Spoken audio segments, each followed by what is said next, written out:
اعوذ باللہ من الشیطان الرجیم بسم اللہ الرحمن الرحیم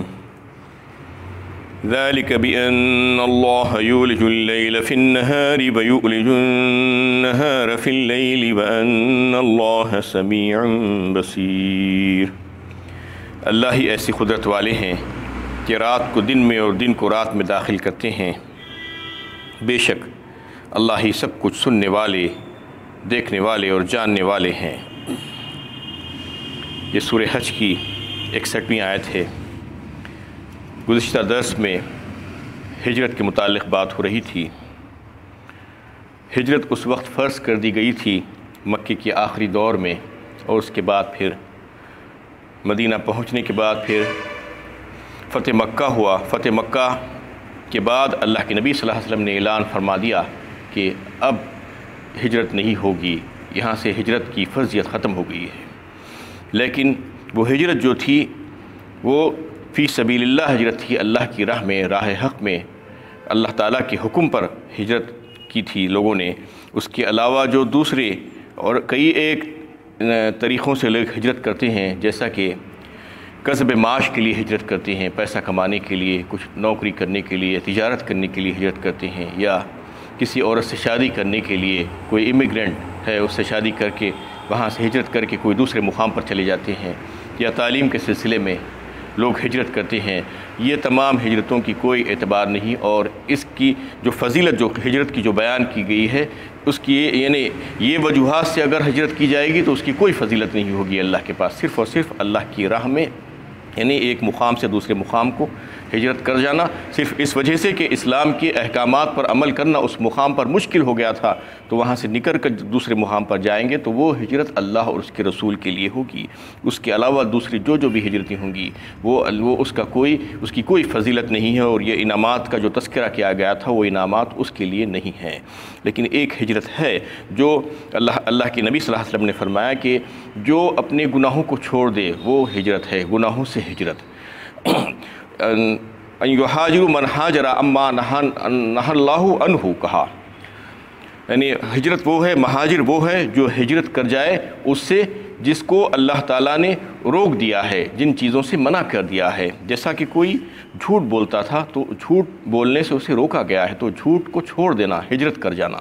کوئی شراب پیتا تھا تو شراب کو چھوڑ دینا، اس سے ہجرت کر جانا۔ یا کوئی مال حرام کھاتا تھا تو مال حرام سے رک جانا، اس سے ہجرت کر جانا۔ یہ ہجرت رہے گی قیامت تک۔ اور اس کے علاوہ ایک ہجرت یہ رہے گی کہ جب کبھی بھی ایسی حالات پیش آ جائیں کہیں پر بھی، کسی مقام پر، اور جہاں پر آپ کو اسلام پر چلنا دشوار ہو جائے اور احکامات پر عمل کرنا دشوار ہو جائے، تو پھر وہاں سے ہجرت کر کے جانا اس وقت بھی واجب ہو جائے گا۔ ان الذین توفاہم الملائکۃ ظالمی انفسہم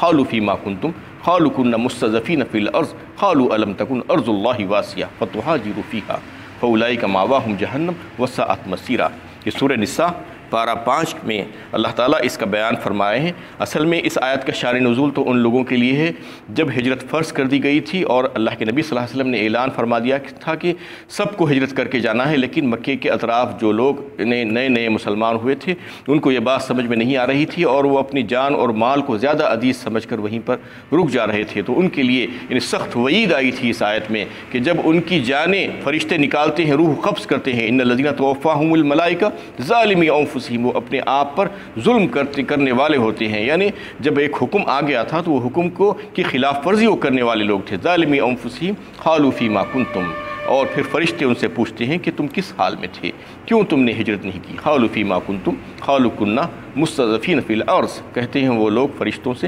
کہ ہم مغلوب ہوتے تھے اور ہم کمزور تھے، اس لیے ہم نے ہجرت نہیں کی۔ قالوا کنا مستضعفین فی الارض قالوا الم تکن ارض اللہ واسعۃ فتہاجروا فیہا، یعنی جہاں پر رہ کر تم اسلام کے احکامات پر پابندی نہیں کر سک رہے تھے تو پھر تم وہاں پر کیوں رہے؟ فرشتے پوچھیں گے کہ تم کمزور تھے، تم مغلوب تھے، تم نے یہ کہا تو پھر ہجرت کیوں نہیں کی؟ یعنی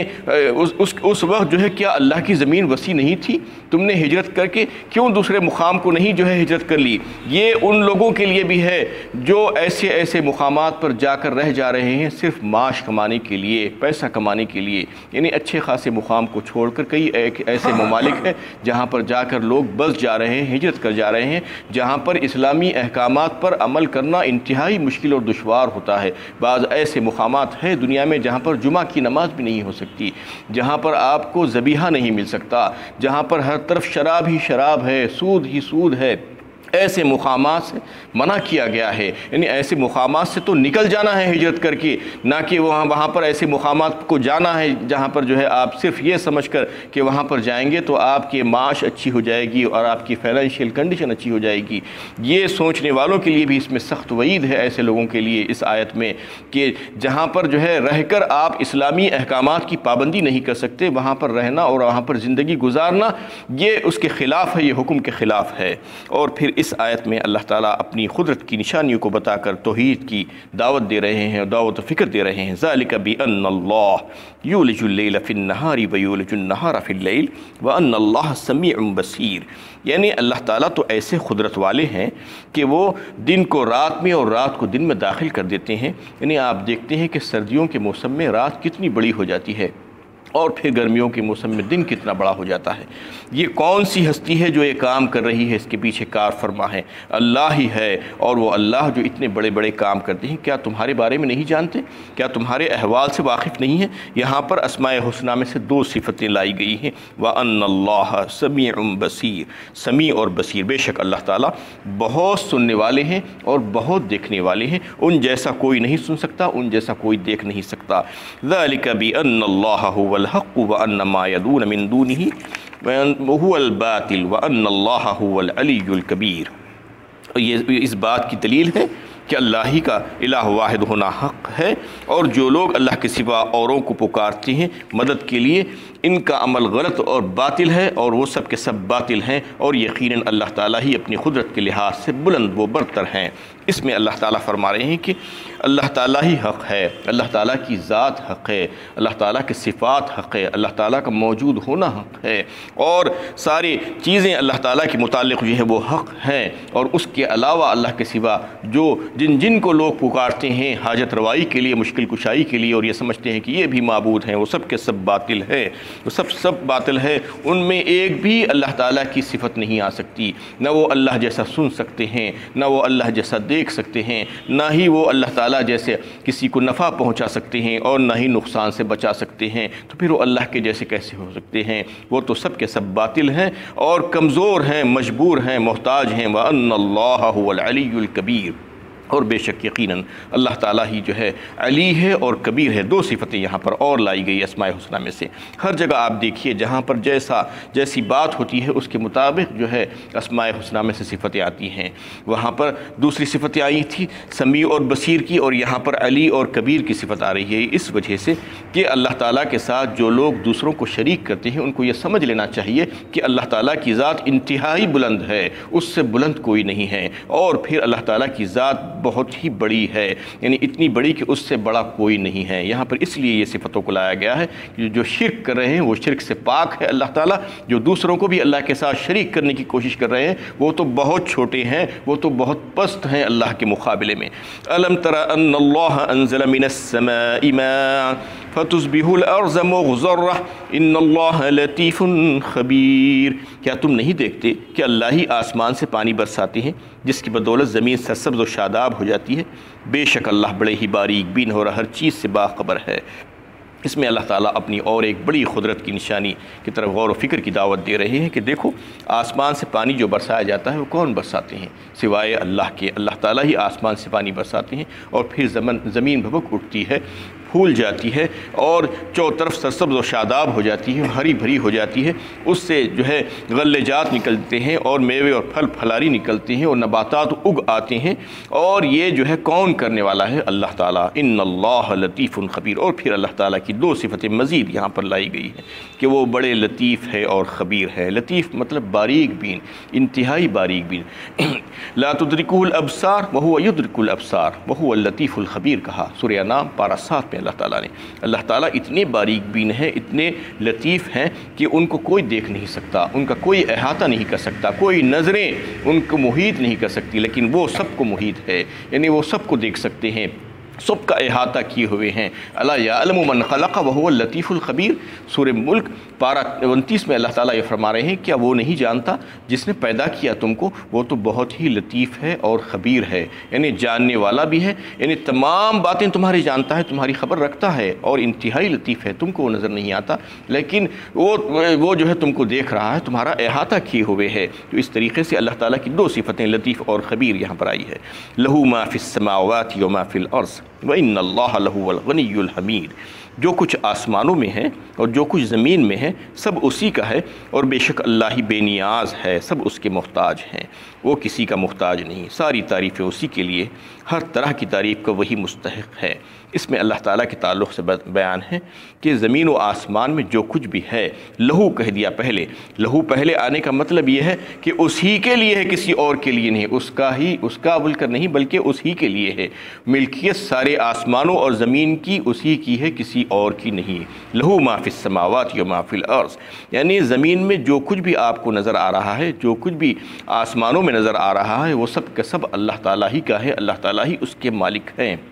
اور پھر دو صفتیں مزید اللہ تعالیٰ کی، غنی اور حمید، یہاں پر آئی، اس وجہ سے کہ اللہ تعالیٰ جو تم کو دے رہے ہیں، تم کو جو نواز رہے ہیں، جو نعمتیں تمہارے لیے رکھ دیے ہیں، وہ تم اس سے فائدہ اٹھا رہے ہو، اللہ تعالیٰ کا اس میں کوئی فائدہ نہیں ہے، وہ تو غنی ہے، مستغنی ہے، تم محتاج ہو، تم ہر معاملے میں اس کی محتاج ہو۔ تمہاری پیدائش میں دیکھ لو کہ تم اس کے محتاج ہو، پیدائش کے بعد تمہاری زندگی کی بقا کے لیے تم اس کے محتاج ہو، مرنے کے لیے تم اس کے محتاج ہو، مر کر دوبارہ اٹھائے جانے کے لیے تم اس کے محتاج ہو۔ کون سا ایسا معاملہ ہے جس میں تم اس کے محتاج نہیں ہو؟ سب اس کے محتاج ہیں۔ یا ایھا الناس انتم الفقراء الی اللہ واللہ غنی حمید، سورہ فاطر پارہ 22 میں اللہ تعالیٰ نے فرمایا کہ اے لوگوں، تم فقیر ہو اللہ کے سامنے اور اللہ غنی ہیں، یعنی تم سب کے سب فقیر ہو، کوئی بھی جو ہے محتاج، ہر ایک محتاج ہے، کوئی بھی غنی نہیں ہے اللہ کے سامنے۔ جو نام اللہ کے بندوں کا رکھا جاتا ہے وہ عبد الغنی ہوتا ہے، غنی نہیں، غنی تو اللہ تعالیٰ ہی ہے، سب کے سب عبد الغنی ہیں۔ تو اس میں یہ بات بتا دی گئی ہے کہ سب کے سب محتاج ہیں ہر معاملے میں، اور پھر کوئی چاہے اس کی حمد و ثنا کرے یا نہ کرے، کوئی اس کی عبادت کرے یا نہ کرے، اس کی شان میں ذرا برابر بھی فرق آنے والا نہیں ہے۔ وقال موسیٰ ان تکفروا انتم ومن فی الارض جميعا فإن اللہ لغنی حمید، سورہ ابراہیم پارہ 13 میں اللہ تعالیٰ نے اس کا تذکرہ کیا۔ موسیٰ علیہ السلام نے اپنی قوم سے کہا کہ اگر تم سب مل کر روئے زمین پر جتنے بھی ہو، اللہ تعالیٰ کا کفر کرو اور نافرمانی کرو اور اس کی عبادت نہ کرو بھی، تو اللہ تعالیٰ کی شان میں کوئی کمی آنے والی نہیں ہے۔ تم سب کے سب اگر کافر ہو جاؤ تو بھی اس کی شان میں کوئی کمی آنے والی، تم سب کے سب اگر اس کی عبادت میں لگ جاؤ، اس کی حمد و ثنا میں لگ جاؤ تو بھی اس کی شان میں کوئی اضافہ ہونے والا نہیں ہے۔ وہ اپنی ذات میں محمود ہے اور اپنی صفات میں محمود اور اکتا ہے، اور سارے نقوص اور عیوب سے پاک ہے، تمام صفات سے آراستہ ہے، تو اس کے لیے جو ہے اس کی شان اپنی الگ شان ہے۔ یسألہ من فی السماوات والارض کل یوم هو فی شأن، کہا اللہ تعالیٰ نے، یعنی ہر روز ایک نئی شان ہے، سب اس سے سوال کرتے ہیں، کوئی یعنی وہ کسی سے سوال نہیں کرتا۔ وَهُوَ الرَّزَّاقُ ذُو الْقُوَّةِ الْمَتِينُ کہا، وَهُوَ يُطْعِمُ وَلَا يُطْعَمُ کہا، وہ سب کو کھلاتا ہے، کوئی اسی کو نہیں کھلاتا، اور پھر وہ رزاق ہیں اور زبردست ہیں، قوی ہے، متین ہیں۔ اس طریقے سے اللہ تعالیٰ کسی کا محتاج نہیں ہے، وہ بے نیاز ہیں، ساری انسانوں سے، ساری مخلوقات سے، سب اس کے محتاج ہیں۔ وَإِنَّ اللَّهَ لَهُوَ الْغَنِيُّ الْحَمِيدُ۔ أَلَمْ تَرَ أَنَّ اللَّهَ سَخَّرَ لَكُم مَّا فِي الْأَرْضِ وَالْفُلْكَ تَجْرِي فِي الْبَحْرِ بِأَمْرِهِ وَيُمْسِكُ السَّمَاءَ أَن تَقَعَ عَلَى الْأَرْضِ إِلَّا بِإِذْنِهِ إِنَّ اللَّهَ بِالنَّاسِ لَرَءُوفٌ رَحِيمٌ۔ کیا تم دیکھ نہیں رہے ہو کہ اللہ نے زمین کی ساری چیزیں تمہارے تابع کر دی ہیں، اور کشتیاں بھی اسی کے حکم سے سمندر میں چلتی ہیں، اور وہی آسمان کو زمین پر گرنے سے تھامے ہوئے ہیں، سوائے اس کے کہ اسی کے حکم سے گر جائے۔ بے شک اللہ لوگوں پر نہایتی شفقت کرنے والے بڑے ہی رحم دل ہیں۔ اس میں اللہ تعالیٰ مزید اور نشانیوں کا تذکرہ فرما رہے ہیں قدرت کی، کہ دیکھو ہم نے تمہارے لیے زمین میں ساری چیزیں مسخر کر دی، تمہارے لیے تابع کر دی کہ زمین میں کتنی چیزیں ہیں جس کا تم استعمال کرتے ہو، جیسا کہ جو ہے دریا ہیں، سمندر ہے، چشمے ہیں، ندیاں ہیں، درخت ہیں، پہاڑ ہیں، جانور ہے، اور بہت سی چیزیں ہیں جس کو تم استعمال کرتے ہو، زمین سے اگنے والی چیزیں ہیں، اور وہ جس کو تم کھاتے پیتے ہو، جس سے تم گزارا کرتے ہو، تمہاری بقا کا سامان ہے اس میں، اور پھر کشتیاں ہیں، اور سمندروں میں بڑے بڑے جہاز چلتے ہیں جس کو ہم نے تمہارے لیے تابع کر دیا، اور جانوروں اور مویشیوں کو ہم نے تمہارے لیے تابع کر دیا، یہ سب کے سب تمہارے کام میں لگے ہوئے ہیں۔ یہ کس نے کیا؟ یہ اللہ نے کیا، یہ مسخر کر دیا اللہ تعالیٰ نے تمہارے لیے، اور آسمان کو محفوظ چھت بنا دیا۔ وَيُمْسِكُ السَّمَاءَ أَن تَقَعَ عَلَى الْأَرْضِ إِلَّا بِإِذْنِهِ، اور اس کو کون تھامے ہوئے ہے گرنے سے؟ اگر وہ گر جائے تو تباہ ہو جائے تم سب، لیکن ایک دن وہ آسمان ٹوٹ پھوٹ جائے گا، جب قیامت آئے گی تو اللہ کی مشیت سے وہ آسمان ٹوٹ پھوٹ جائے گا، لیکن ابھی تک بغیر ستونے کے اس کو کھڑا کرنے والی ذات اللہ ہی کی ہے۔ اللہ تعالیٰ اس کو محفوظ چھت بنا دیے ہیں تمہارے لیے، وہ اللہ کے حکم سے کھڑا ہوا ہے۔ یہ سب کے سب چیزیں تمہارے لیے اللہ تعالیٰ نے مسخر فرما دی ہے۔ ان اللہ بالناس لرؤوف الرحیم، بے شک اللہ تعالیٰ رؤوف بھی ہیں اور رحیم بھی ہے۔ دو صفتیں یہاں پر اور مزید لائی گئی۔ رؤوف اس لیے کہ وہ مہربانی آج تمہارے اوپر کر رہے ہیں، کتنے انعامات، کتنی نعمتیں تم کو دیے ہیں، اتنے مہربان ہیں، اتنی شفقت کرنے والے ہیں، اور بڑے ہی رحم دل ہیں۔ وآخر دعوانا الحمدللہ رب العالمین۔